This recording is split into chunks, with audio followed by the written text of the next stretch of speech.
अस्सलाम वालेकुम। आज के हमारे लेक्चर का जो टॉपिक है वो है अमेज़न वर्चुअल असिस्टेंट। अब हम बात करेंगे अमेज़न वर्चुअल असिस्टेंट की। अमेज़न का वर्चुअल असिस्टेंट क्या क्या काम करता है और इसमें किस किस तरीके से पैसे कमाए जा सकते हैं। देखिए, मैं आपको बिल्कुल सिंपल सी बात करता हूँ कि आप एक प्लेटफॉर्म पे कोई चीज़ बेचने जाते हैं या आपने एक शॉप बनाई है और आपने वहाँ पे कुछ चीज़ें रखनी है, बेचनी है, तो आप कौन सी चीज़ें रखेंगे? आप ऐसे तो नहीं रख लेंगे कि जो आपका दिल किया वो आप उठा के ले आएंगे।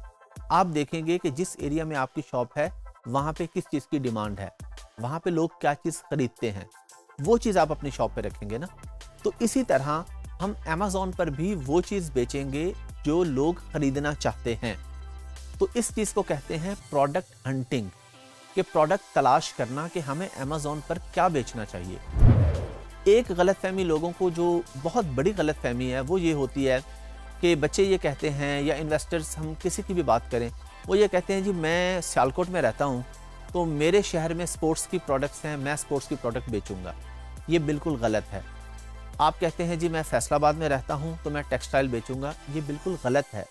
हम इस तरह नहीं बेच सकते अमेज़न पे। हमें पहले पूरी मार्केट रिसर्च करनी पड़ती है कि अमेज़न पर क्या बिकता है। हम वो बेचेंगे जो गोरे खरीदना चाहते हैं, हम वो नहीं बेचेंगे जो हमारे मुल्क या हमारे शहर में बनता है। हम पहले रिसर्च जब कर लेंगे कि गोरे ये खरीदना चाहते हैं, हाँ बहुत अच्छी बात है, अगर वही प्रोडक्ट अब हमारे मुल्क में बनती है, हाँ तो ये डबल अच्छा हो जाएगा ना कि हम प्रोडक्ट अब अपने मुल्क से बेचेंगे। लेकिन पहली चीज़ जो हमें हमारे पास होगी, जो हम कर रहे होंगे, वो होगी प्रोडक्ट हंटिंग।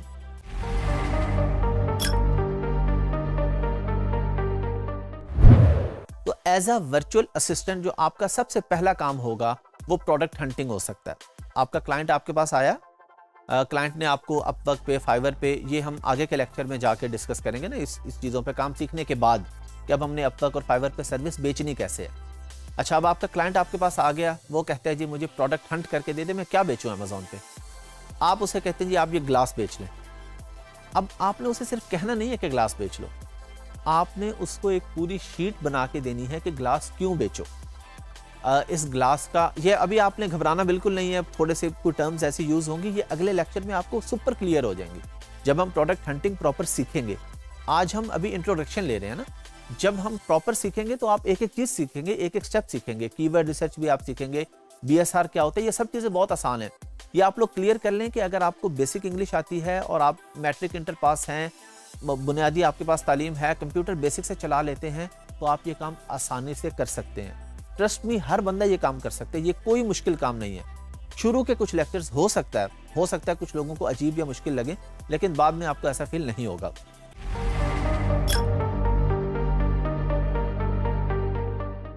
अच्छा, अब सोर्सिंग पे हम लोग नॉर्मली क्या करते हैं, alibaba.com सबसे बड़ी साइट है दुनिया की होलसेल की, उस पे जाते हैं और हम वहाँ से अच्छा सा सप्लायर ढूंढते हैं। अब सप्लायर वो हमें चाइना से मिल जाए, वो हमें बांग्लादेश से मिल जाए, वो हमें ऑस्ट्रेलिया से मिल जाए, हमें अच्छी प्राइस चाहिए। अच्छी प्राइस लेके दे दी क्लाइंट को, हमें उसने $300 पे कर दिया प्रोडक्ट सोर्स करके देने का। आपने क्लाइंट को और उस सप्लायर को आपस में कनेक्ट करवा दिया। आपका वर्चुअल असिस्टेंट का ये काम है कि आपके क्लाइंट ने आपको, दो तरह से हो सकता है ना, एक तो ये है कि प्रोडक्ट हंट भी आपने की और अब आप उसको सोर्स भी कर रहे हैं, अगले स्टेप पे चले गए। एक ये है कि आपका क्लाइंट आता है, उसके पास प्रोडक्ट ऑलरेडी है, उसने हंट करवा ली है, वो आपको कहते हैं जी मुझे सोर्स करके दे दें। आपने उसे सोर्स करके दे दी, आपने अपने पैसे कमा लिए। फिर इसके बाद इसके अंदर पीपीसी आ जाती है, पे पर क्लिक जिसे कहते हैं। सादा अल्फाज में बताऊं, आप लोग जब फेसबुक यूज कर रहे होते हैं तो आपके सामने स्पॉन्सर ऐड आ जाते हैं, स्पॉन्सर पेज आ जाते हैं जो आपने लाइक भी नहीं किए होते। इसी तरह अमेज़न पर भी होता है, हम अपने प्रोडक्ट पे ऐड चलाते हैं, उसको पीपीसी कहते हैं। फिर हम इसमें लिस्टिंग क्रिएशन सीखेंगे कि लिस्टिंग क्रिएशन क्या होती है। सिंपल सी बात है, आप दराज पे जाके ग्लास लिखें तो सामने जो ग्लास की तस्वीर और साथ जो लिखा आएगा ना, जो लाइनें लिखी होती हैं, उसको हम लिस्टिंग कहते हैं। उसके अंदर टाइटल होता है, फिर उसके नीचे बुलेट पॉइंट्स होते हैं, फिर डिस्क्रिप्शन का एक बॉक्स होता है नीचे, जो उसकी खुसूसियात लिखी होती है, उसे हम कहते हैं लिस्टिंग। तो लिस्टिंग क्रिएशन भी एक काम है, आप इससे भी पैसे कमा सकते हैं।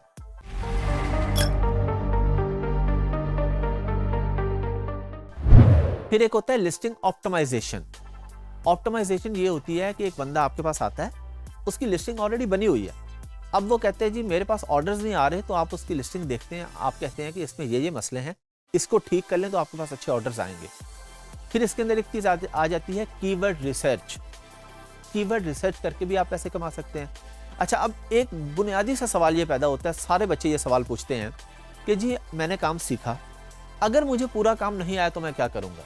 यही मज़ा है इस कोर्स का कि आपको पूरा काम नहीं आया तो मसले की बात ही नहीं है, जितना आ गया आप उससे भी पैसे कमा सकते हैं।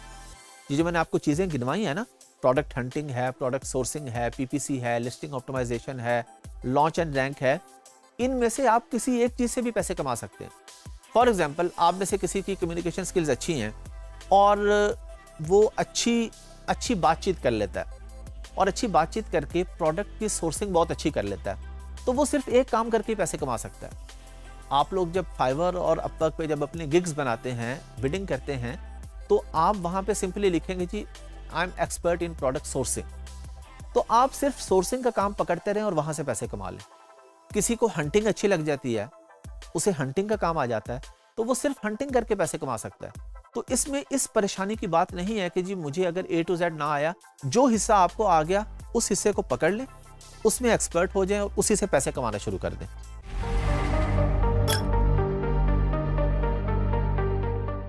तो आप में से कुछ लोग ऐसे भी होंगे जो कहते हैं जी अच्छा, हमारे पास अगर अपने पैसे हों और हम इन्वेस्ट करना चाहें अमेज़न पर, हम अपनी प्रोडक्ट बेचना चाहें, यानी अमेज़न पे पैसे कमाने के दो तरीके हैं ना, एक तो ये है आप अपनी प्रोडक्ट बेचते हैं और एक है कि आप अपने सर्विस बेचते हैं। अच्छा, फर्ज करें मैं अपनी प्रोडक्ट बेच रहा हूँ और मैं बेच भी रहा हूँ काफ़ी सालों से। अब मैं अपनी प्रोडक्ट बेच रहा हूँ लेकिन मैं अपने अकाउंट खुद हैंडल नहीं करता। कितना ही अरसा हो गया मैंने अमेज़न खोल के भी नहीं देखता मैं बाज़ दफ़ा अपने अकाउंट्स, क्योंकि मेरा वर्चुअल असिस्टेंट, मेरे पास टीम है, काफ़ी सारे वर्चुअल असिस्टेंट है, वो ये काम देखते हैं।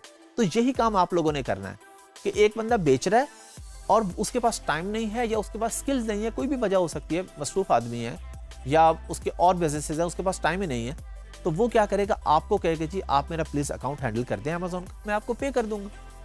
ऑन एन एवरेज एक क्लाइंट आपको $400 पे करता है और आपने उसको डेली के 3 से 4 घंटे देने होते हैं। तो अगर आप फुल टाइम इस काम में आ जाते हैं तो जो अर्निंग पोटेंशियल है इसके अंदर वो $500 से $1000 है। ये मैं आपको रियलिस्टिक बातें कर रहा हूँ। कमाने वाले ऐसे भी फ्रीलांसर्स हैं, ऐसे भी वर्चुअल असिस्टेंट हैं जो 5-5 लाख 10-10 लाख भी कमा रहे हैं, लेकिन बहुत कम है और उनका एक्सपीरियंस हो गया ना, काफ़ी साल गुजर गए हैं। एक जो एवरेज इनकम है वो $500 से $1000 है। तो आप लोगों ने किसी भी तरीके से आप अमेज़न में जब आ जाते हैं, जब VA बन जाते हैं, तो कोई एक सर्विस दे के भी पैसे कमा सकते हैं और A to Z काम करके भी पैसे कमा सकते हैं।